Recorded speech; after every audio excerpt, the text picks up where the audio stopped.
Hello mga kaibigan, good day everyone! Mega shoutout po sa lahat po ng Team Bakbakan, Team Promote at saka mga bagong new subscriber po natin. Thank you so much. Road to 10K na po tayo. Maraming salamat po sa walang sawang support, pagmamahal sa akin at panunood po sa aking mga videos. Thank you so much ulit. For today vlog mga kaibigan, today is Tuesday. Nandito po ako sa conservatory area. Ito po yung kaganapan. Hindi na po ako nakapag-vlog masyado since I got here on Friday, the first day I returned to work. Kasi na-busy din po ako sa trabaho for past few days. So, as you know mga kaibigan, na-videoan ko na po to last time. So, ito na po yung mga cucumber natin. Lanta-lanta na po. So, mag-clearing out po ako. But, ito po yung tomato natin, parang okay pa naman siya. Hindi pa naman nag-yellowish masyado yung kanyang dahon, pero may mga bunga siya. So, iwan ko lang po yung isang pasong tomato ito. At yung katabi niya po ay yellowish na po. Mag-harvest na din sa ating mga bungang tomato pala dito. Ayan, dito banda po talagang namamatay na po siya. Ayan, kunin na lang po yung natin yung mga cherries tomato dito banda, tapos i-clearing out po natin dito. So, saglit lang po tayo. So, abangan nyo po mga kaibigan yung ating paglilinis dito and then i-update ko po kayo pag malapit na po tayo matapos kasi mahaba dito yung video na ito mga kaibigan. Ayan, maglinis muna tayo, mag-tidying up tayo dito kasi si alaga ko ay tulog pa. Ito ay kunin na po natin ito mga kaibigan. Wala na. Hindi na po ito mapakinabangan guys.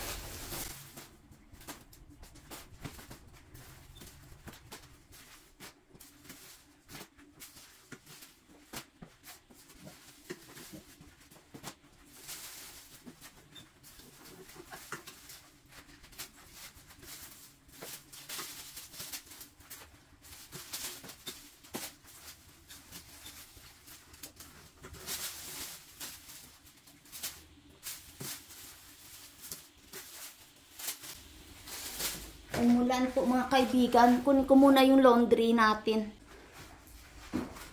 Kinuha ko lang po yung aking laundry guys, nakasampay. Kasi umulan po. Kasi kunting tuyo na po siya. So patuloy na po natin pag lilinis dito.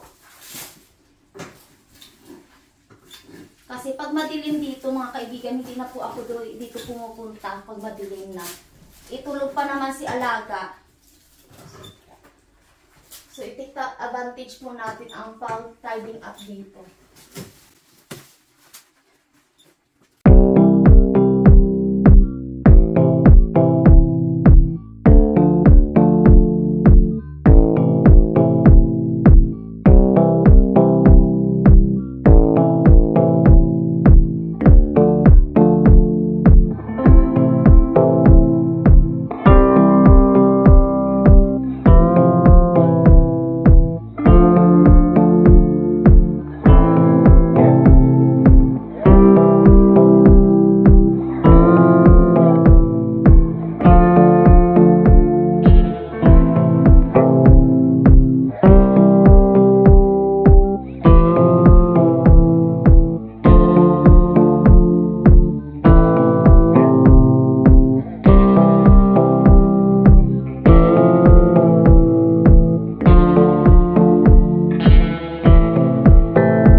tayo ng cherry tomato.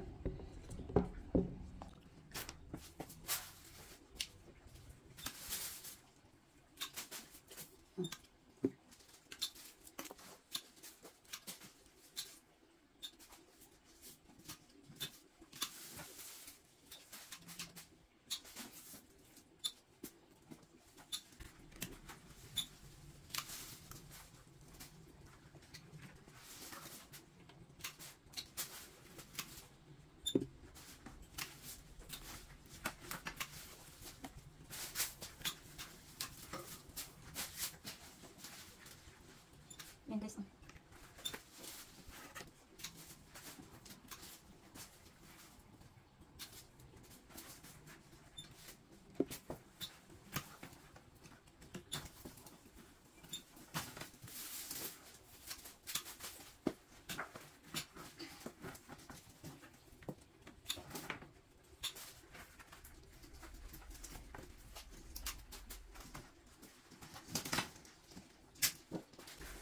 Ayan guys.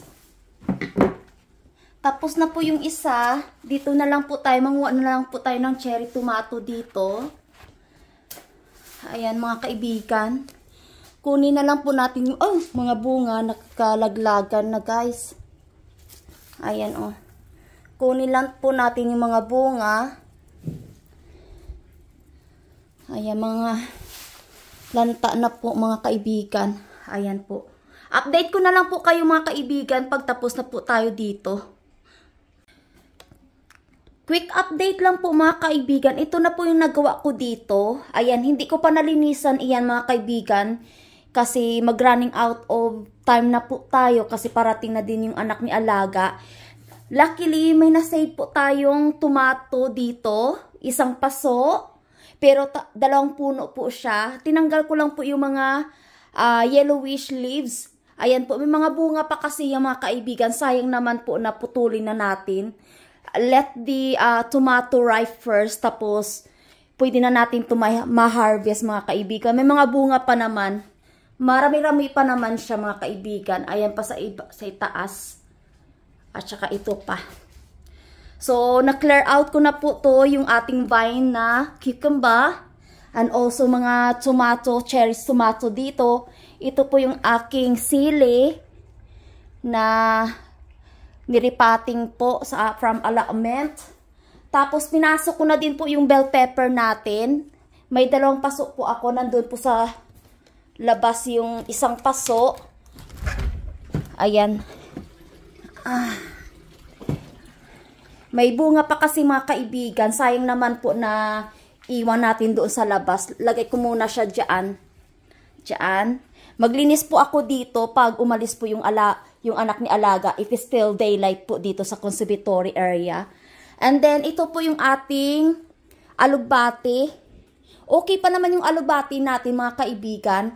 Pero hindi ko pa matapos-tapos yung ating vine ng ating cantaloupe. Pero, mag-harvest na po tayo dito. Kukuha po tayo ng cantaloupe dito. Kasi kailangan na natin itong kalbuhin. Ayan. Ito po yung cantaloupe natin mga kaibigan. Mahirap po pag ayan. Putol na siya. Sinalo ng face mask. Ito din. Ay! Ay! Nahulog. Ayan. Tingnan natin ito mamaya. Ito po. Ito po siya. Nahulog mga kaibigan. At ito po yung mga cucumber na kuha natin dito.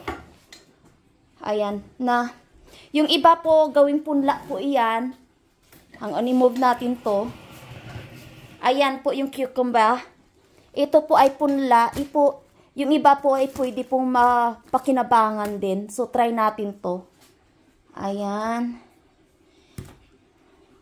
Ito lang yung natira, mga kaibigan, sa ating cucumber. Ayan, the rest ay punla na po yan.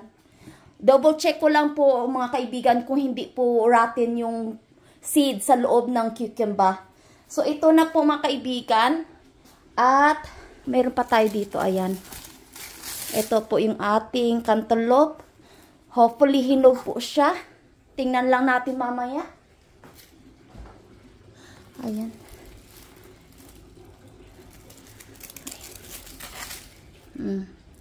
So, yan lang po yung quick update natin dito sa conservatory area. Hindi ko na po to i-videohan mga kaibigan. Ito. So, ito na po.